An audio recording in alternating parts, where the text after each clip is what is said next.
Varð hrunið vegna gagnrýnisleysis starfsmanna bankanna?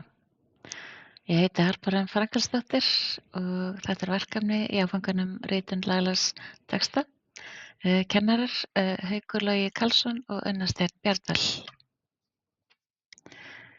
Í siðferðiskafla skýrslu rannsóknarnefndar Alþingis er fjallað siðferði í tengslum við fall bankanna.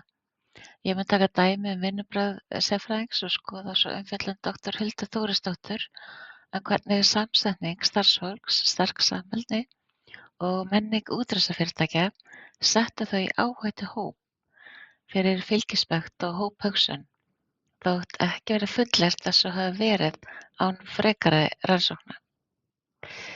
Regluvörður sem byrjaði árið 2007 hjá Kaupþingi lýsir æðstu stjórnendum sem lokuðum samstæðum hópi þar sem trúnaður og traust var svo sterk að skoðanir forstjóra voru ekki dregnar í efa.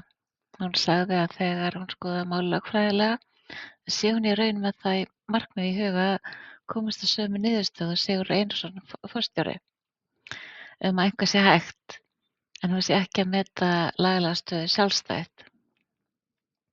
Við lestur skýrslunnar er gott að hafa í huga kenningu Kohlbergs siðferðisþroska.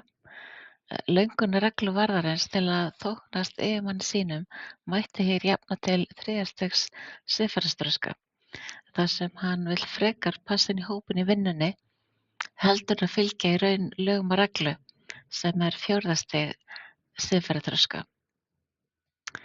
Hulda Þórisdóttir fjallar lítil einsleit samfélög að þau séu líklegri til að hafa áberandi hjarðhegðun því það skorti gagnrýni og andóf gegn ríkjandi gildum. Sama mátti segja samsetningu starfsliðs útrásarfyrirtækjanna. Rannsóknir sýna að fyrirtæki þróast þannig að þar vinni fólk með svipaðan persónuleika, bakgrunn og gildi sem endurspeglar persónuleika stofnanda eða forstjóra. Kenningin hóphugsun lýsir því þegar mjög samheldnir hópar forðast gagnrýna umræðu til þess að ná samhljóða niðurstöðu. Skoðanamunur er líklegur til útilokunar úr hópnum og menn leggja mikið á sig til að gera lítið úr skoðanamun milli sín og hópsins.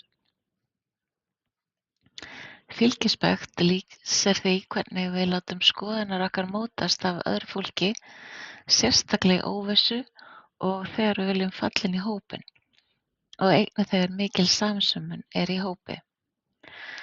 Þá bendir Hulda á rannsóknir á félagslegri samsömun af hverju við hegðum okkur öðruvísi sem hluti af hópi. Mikil samsemd skapar traust milli hópmeðlima því þeir telja hagsmuni einstaklinganna hópsins fara saman.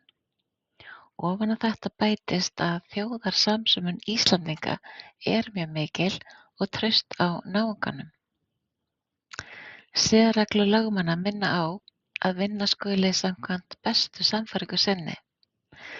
Dæmið úr rannsóknarskýrslunni sýnir mikilvægi þess fyrir lögfræðinga og aðra sérfræðinga að sýna gagnrýna hugsun og ábyrgð gagnvart samfélaginu, en ekki aðeins gagnvart yfirmönnum sínum.